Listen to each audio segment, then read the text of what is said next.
शिवबाचं या भूमीशी लग्न झालं. जाऊनचं स्वप्न पूर्ण झालं. सारं स्वराज्य आनंद. सर्वात जास्त आनंद झाला या महाराष्ट्राच्या भूमीला. अनेक पाकशाळ्यांच्या छातीवर पाय ठेवून शिवशाही अवतरली. रयतेचं राज्य आलं आणि काळ सूर्याला ग्रहण लागलं.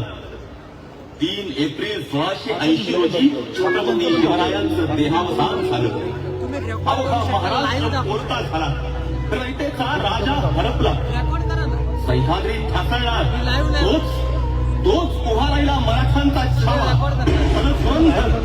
संस्कृत पंडित, महातेजस्वी, महापराक्रमी, बुद्धिनिष्ठ, चारित्र्य संपन्न, शास्त्रवीर, मुघलताला संहारक, अनवरद, विद्वान, स्वपुत्र, श्री श्री श्री छत्रपती संभाजी महाराज.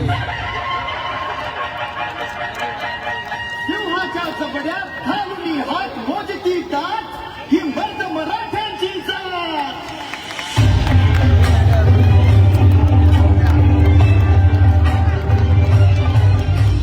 शिवबाचा अवतार शंभू यवनांचा संहार. शिवबाचा अवतार शंभू यवनांचा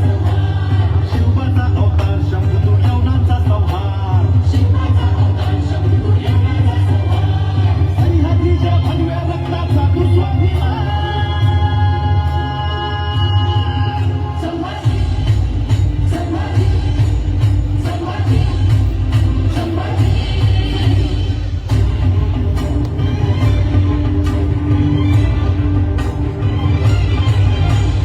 आमचा रे अभिमान शंभू, आमचा रे अभिमान. शंभूची तलवार करिया यवनांचा संहार. सह्याद्रीचा छावा झाला धर्माचा अभिमान.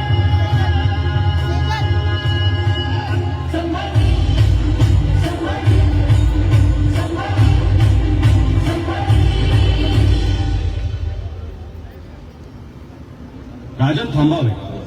तुम्ही आता या स्वराज्याचे दुसरे छत्रपती होत आहात. धर्मशास्त्राच्या आणि वेदांच्या आज्ञेप्रमाणे तुम्हाला प्रतिज्ञा घ्यावी लागेल.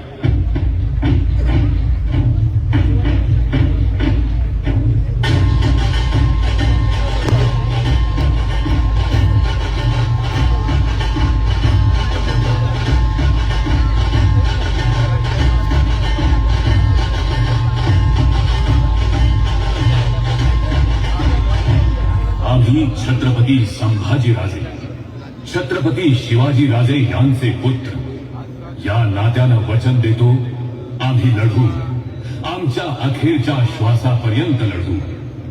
आबासाहेबांनी निर्माण केलेल्या स्वराज्यासाठी, स्वधर्मासाठी, मराठा अस्मितेसाठी आणि या रयतेच्या सुखासाठी लढू.